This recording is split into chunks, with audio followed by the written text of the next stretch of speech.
সুপ্রভাত বন্ধুরা, আজকে দ্বাদশী। আজকে এই ফুলগুলো তুলে নিলাম। এই ফুলগুলো আমাদের বাড়ির পেছনেই ফোটে, তাই নিয়ে এসেছি। আজকে সকাল সকাল যেহেতু উঠে পড়েছি, তাই এই ফুলগুলো পেয়ে গেছি। তো চলো আজকে দ্বাদশী ভগবানকে ভোগ দেবো, আর আমিও পালন করে নেব। এবার ফুলগুলো তুলে নিলাম, এবার আমি স্নান করে নেব। কাপড় ছেড়ে ফুলগুলো নিয়ে এসলাম, এবার আমি স্নান করবো। সে নোংরা টোংরা থাকে, তো চলো আমি এখানে পুজো করে নিয়েছি। আমার হয়নি এখনও পায়ে। আমি আজকে ভাবছি একটু পায়েস রান্না করবো। তাড়াতাড়ি পালনটা ছিল, ওর মধ্যে আমি রান্না করে উঠতে পারবো না, তাই একটু পায়েস করবো। মহাদেবকে আজকেও একটা মালা বানিয়ে পরেই দিয়েছি। বেশ আমার নিজের খুব ভালো লাগছে দেখতে, তাই আমি খুব ভালো লাগলো, তাই তোমাদের সঙ্গে ভাবলাম একটু শেয়ার করে নিই। আসলে ঠাকুরদেরকে একটু পুজো টুজো না দিলে বেশ ভালো লাগে না দেখতে। তো এখানে আমার পুজো করা হয়ে গেছে, আর আমি এদিকে ধূপ দ্বীপটাও জ্বালিয়ে নিয়েছি।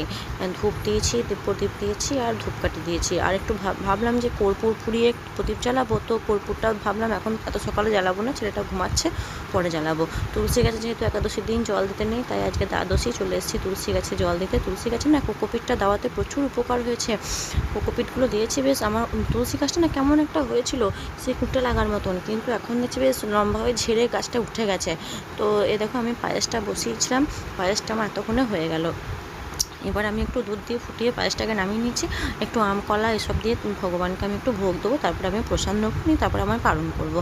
তো চলো আমি ভোগটা দিয়ে দিই। এই যে বাটির মধ্যে, নতুন বাটির মধ্যে একটা তুলসী পত্র দিয়ে আমি দিয়ে দিয়েছি ভোগ ভগবানকে। তো এরপরে আমি প্রসাদ গ্রহণ করব। তো আমি এখানে দিয়ে প্রসাদ নিয়ে নিয়েছি। এবার আমার বড় সবজি নিয়ে এসেছে। তো মোচা টোচাগুলো কালকে নিয়ে এসেছিলো, আর এই শাকটা আজকে নিয়ে এসেছে। আলু নিয়ে এসেছে, কাঁচা লঙ্কা, আদা। যেহেতু আজকে নিরামিষ রান্না করবো, তাই আজকে বেশি কিছু বাজার নিয়ে আসেনি।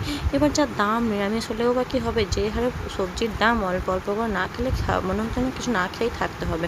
তো ওগুলো দেখলাম। এবার আমি মোচাটা ছাড়িয়ে নিয়ে চা বসাতে চলে এলাম। চা বসালাম, আর এখানে একটু মটরের ডাল করব, তাই বসিয়ে দিয়েছি। আর এদিকে এখানে পায়েস করতে গেছি। আমি যে নতুন গ্যাসটা কিনেছিলাম, সেই গ্যাসটার অবস্থা দেখো কী হয়েছে।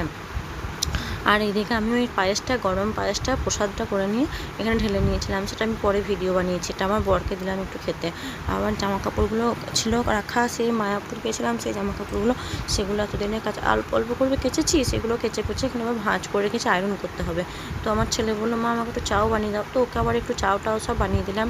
এই চাওটা আমি খাবো না, কারণ যেহেতু এতে পেঁয়াজ দিয়েছি। এটা হচ্ছে আমার ছেলেটাই খাবে, অল্প ও খাবে আর অল্প আমার বর খাবে। খেয়ে দুজনে মিলে একটু যাবে কয়েকটা কিছু কেনাকাটা আছে করতে। আমি সন্ধেবেলায় আমি রেডি হয়ে নিচ্ছি। একটু আমাদের ওখানে একটু কীর্তন শুনবো। কীর্তন শুনে আমার ছেলের একটু কবিতা প্রোগ্রাম আসতে চলে এলাম।